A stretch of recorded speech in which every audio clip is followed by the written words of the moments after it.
Hello student, welcome to our channel chemistry for competitor. तो आज की इस क्लास में हम लोग देखने वाले हैं limitation of valence bond theory. Valence bond theory के कुछ लिमिटेशंस हैं, वो क्या है। तो उसमें फर्स्ट आता है कि valence bond theory can not explain the formation off spin paired and spin free complex. Valence bond theory spin pair and spin free complex के फॉर्मेशन को एक्सप्लेन नहीं कर पाया था। अब ये जो स्पिन पेयर्ड है, स्पिन पेयर्ड कॉम्प्लेक्स किसको बोलेंगे हम, तो स्पिन पेयर्ड कॉम्प्लेक्स मतलब स्ट्रॉन्ग फील्ड कॉम्प्लेक्स और लो स्पिन कॉम्प्लेक्स, और स्पिन फ्री कॉम्प्लेक्स मतलब कि हाई स्पिन कॉम्प्लेक्स या फिर वीक फील्ड कॉम्प्लेक्स।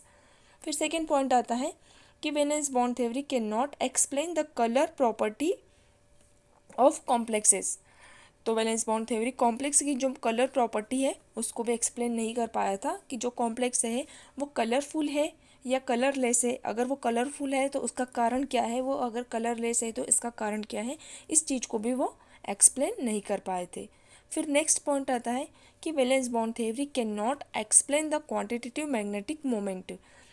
कॉम्प्लेक्स का जो क्वांटिटेटिव मैग्नेटिक मोमेंट है उसको भी वैलेंस बॉन्ड थ्योरी एक्सप्लेन नहीं कर पाए थे।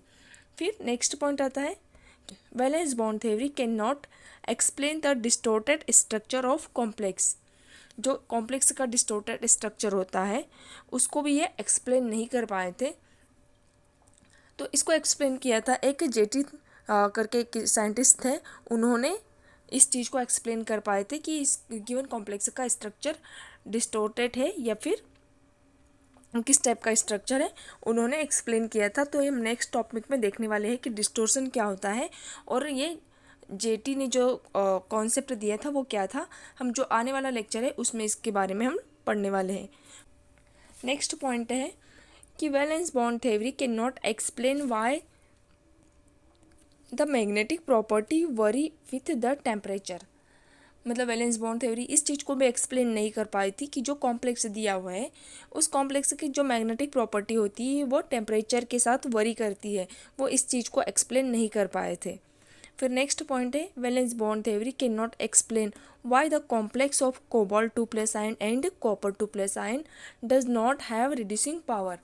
तो ये वैलेंस बॉन्ड थ्योरी इस चीज़ को भी एक्सप्लेन नहीं कर पाए थे कि जो कोबाल्ट 2+ आयन कॉम्प्लेक्स है और कॉपर 2+ आयन कि जितने भी कॉम्प्लेक्स हैं उनका रिड्यूसिंग पावर क्या होता है, तो वो इस चीज़ को भी एक्सप्लेन नहीं कर पाए थे।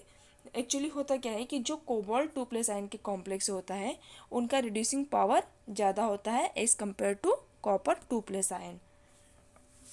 फिर नेक्स्ट पॉइंट है कि valence bond theory does not provide interpretation of thermodynamic and kinetic stability of complex. Valence bond theory complexes की जो थर्मोडाइनेमिक एंड काइनेटिक स्टेबिलिटी को भी इंटरप्रेट नहीं कर पाए थे। फिर नेक्स्ट पॉइंट आता है कि valence bond theory can not predict if 4 coordinated compound will have tetrahedral और स्क्वायर प्लेनर जियोमेट्री।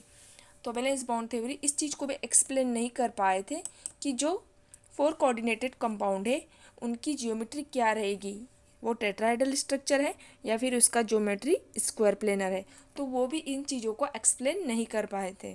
तो ये कुछ लिमिटेशंस थी। और नेक्स्ट टॉपिक में हम लोग देखने वाले हैं डिस्टोर्शन, और डिस्टोर्शन क्या होता है तो नेक्स्ट क्लास में हम लोग इसके बारे में देखने वाले हैं।